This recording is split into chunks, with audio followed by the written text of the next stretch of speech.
नागपुर महानगर पालिका का चुनाव का दौर आखिरी दौर में चल रहा है और ऐसे इसमें प्रभाग क्रमांक 7 से हमारे साथ में है अभिषेक शंबरकर। पार्षद चुनाव के लिए कांग्रेस से खड़े हैं। कांग्रेस, ऐसा कहा जाता है कि उत्तर नागपुर जो है वो कांग्रेस का गढ़ है और यहाँ पे कांग्रेस की जो है, कांग्रेस का एक तरह से एक वर्चस्व रहा है इस प्रभाग में और इस उत्तर नागपुर में।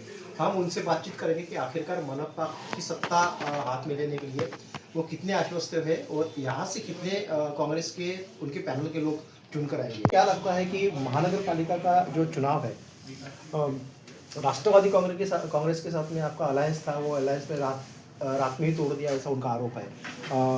कैसे देखते हैं आप इसको?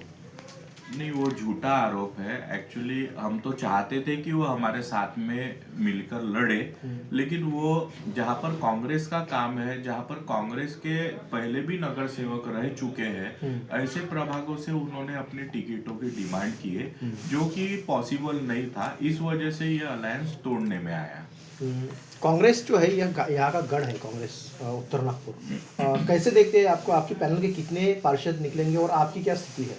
इस बार पूरा उत्तर नागपुर में 8 प्रभाग जो है पूरे उत्तर नागपुर के अंतर्गत आते हैं, तो पूरे 8 प्रभागों में कांग्रेस की अच्छी लहर है, अच्छी पकड़ है और कम से कम यहाँ पर 5 से 6 प्रभागों में तो कांग्रेस के पूरा पैनल चुन के आने के हम 16 तारीख को पूरी तैयारी में हैं।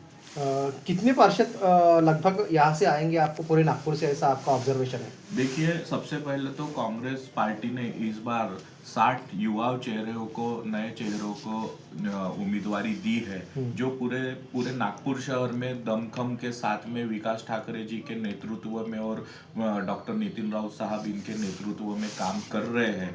तो मुझे पूरे ऐसा लग रहा है कि जिस तरीके से लहर बनी हुई और लोगों ने अपना मत बना लिया है, मन बना लिया है, तो इस बार कांग्रेस के 100 के पार्षद आने के पूरी चांसेस दिख रहे हैं। ऐसा कहा जाता है कि अमृत योजना के तहत इस प्रभाग को या इस पूरे उत्तर नागपुर को काफ़ी सारा फंड्स आया था, लेकिन वो फंड जो है कॉन्ट्रैक्टर ने अपनी जेब में डाल दिया और काम कुछ हुआ नहीं। आप कैसे देखते हैं इसको?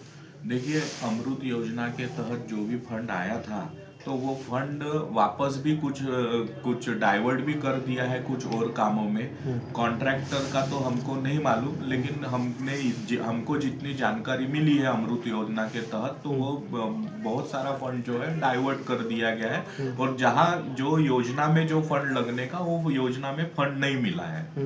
इस प्रकार से आपके प्रभाग में बहुत सारा जो एरिया है वो 50% से ज़्यादा फीसदी जो है स्लम एरिया में आता है, झोपड़पट्टी का एरिया है। यहाँ पे लोक प्रशासन नहीं होने के कारण कई महीनों से, कई सालों से जो घरकुल आवास योजना है, रमाई आवास योजना है, प्रधानमंत्री आवास योजना है, शबरी योजना है, इन सारे जो बेनिफिशियरी, जो लाभार्थी है, उससे वंचित है। आप सदन में, अगर आपको यहाँ की जनता चुन कर देती है, तो सदन में इस मसले को कैसे उठाओगे? हमारा सबसे पहले आपको बता दूं कि हमारा जो चुनावी मुद्दा ही है वो इसी में है। इसी मुद्दे को लेके हम लड़ रहे हैं कि हमारा जो प्रभाग क्रमांक 7 है उसमें 55 से 60% नोटिफाइड स्लम है। तो स्लम में जैसे नजुल के अंतर्गत जो पट्टे वाटप, मालिकाना हक के पट्टे वाटप करना है, बाकी की जो आवास योजना जो होनी चाहिए वो 4 साल से यहाँ दिख नहीं रही है।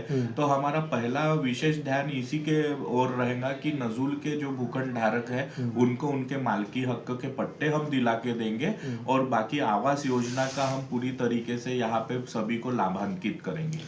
हर घर नल योजना केंद्र सरकार की योजना है। हर इंसान को जो है, हर आदमी को साफ सुथरा पानी मिलना चाहिए। आपके प्रभाग में इस तरह से आरओ का जो इंस्टॉलेशन होना चाहिए था वो नहीं है। आप सदन में इस मसले को कैसे उठाओगे? बिल्कुल, पानी के तौर पे जो गंदा पानी आता है, तो इस विषय पे तो हमारा विशेष ध्यान है ही, क्योंकि यहाँ पर जो है पुराने जो एरिया है या गटर लाइन और पानी की लाइन एक है। तो उस वजह से यहाँ पर सबसे पहले तो उसको हमको ट्रांसफर करना है, पानी की लाइन अलग और गटर लाइन अलग करना है। उसके बाद में आरओ का जो प्लांट है वो ये उत्तर नागपुर में लगाया नहीं गया, क्योंकि आज से आपको सभी को मालूम है 20 साल से नागपुर महानगर पालिका में भारतीय जनता पार्टी का शासन रहा है, भारतीय जनता पार्टी का महापौर रहा है। तो हमेशा की तरह उन्होंने उत्तर नागपुर में कोई भी प्रयोग करने से उन्होंने वंचित रखा है उत्तर नागपुर में। आप इस चुनाव को कैसे देखते हैं कि ये धनशक्ति वर्सेस जनशक्ति की लड़ाई है, या क्या आप चुनाव को कैसे देखते हैं? बिल्कुल।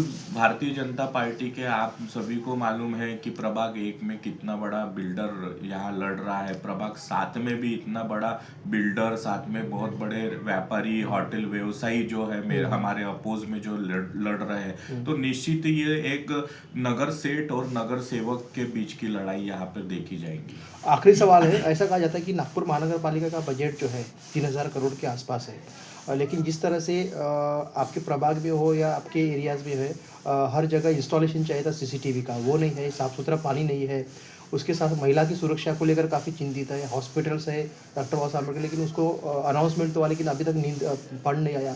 इन सारे मसलों को आप अपने लेवल पर कैसा सॉर्ट आउट करोगे?